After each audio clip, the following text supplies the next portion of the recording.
Gym trainer lakh 2 lakh रुपये घालून course करतो का तर फिटनेसमध्ये त्याला करिअर करायचं असतं. तर जिममध्ये गेल्यानंतर त्याला इंटरव्ह्यूमध्ये काय विचारलं जातं, तुला जिममधली माहिती आहे का, तू कोर्स केला आहे का, हा एवढे 2-4 प्रश्न विचारतात.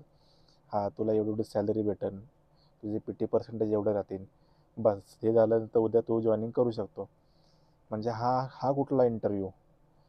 खरा इंटरव्ह्यूमध्ये काय विचारलं पाहिजे की बायसेप का केल्याने कोणता मसल वर्क होतो, लेग केल्यानंतर कोणते मसल ॲक्टिव्ह होतात, कोणते मसल असिस्टिंग मसल असतात, ही इंजुरी असल्यानंतर कोणते वर्कआउट अवॉइड केले पाहिजेत. म्हणजे असे बरेचसे क्वेश्चन आहेत की त्या गोष्टी विचारायला पाहिजे, पण तशा गोष्टी विचारत नाहीत. आणि नंतर जाऊन आतमध्ये ट्रेनर जर फ्लोअरला गेला तर फ्लोअरला काय, ट्रेनरला कामं काय सांगायची, एका झोन फॉलो कर, त्या झोनमध्येच थांब, हां इथला मेंबर गेला ही गर्दी नाही आहे, लाईट बंद कर, AC बंद कर. अरे हे ट्रेनरचं काम नाही आहे. तो लाख 2 लाख रुपये घालून त्यांनी त्या गोष्टी करायला आला का तिथं तो.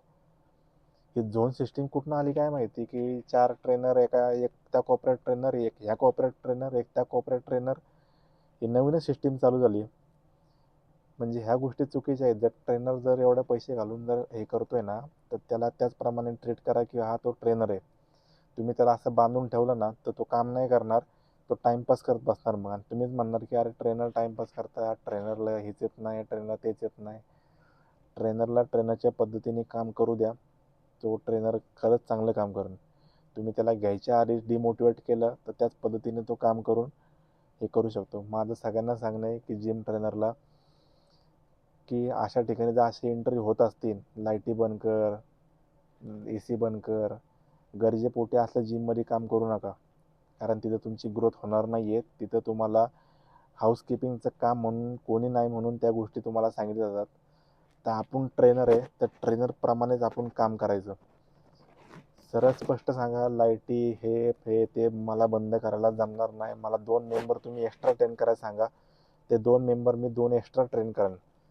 त्यांना 2 गोष्टी जास्त समजून सांगेन. पण हे लाईटी बंद करणं, AC बंद करणं, सगळे गेल्यानंतर जिम बंद करणं, या गोष्टी खरंच करू नका. कारण ह्याच्यामध्ये आपली व्हॅल्यू कमी होती. तर 2 लाख रुपये आपण कशाचे घातले, तर आपल्या फिटनेसमध्ये आपल्याला करिअर करायचं आहे. तर ह्या गोष्टीचा ट्रेनरने लक्ष ठेवा. अशा ठिकाणी जर तुम्हाला सांगत असतील तर सरळ स्पष्ट नाही म्हणा. राग आला तरी चालेल, पण तुमचा जो ट्रेनरचा जो टॅग आहे तो चांगला घेऊनच पुढे जावा.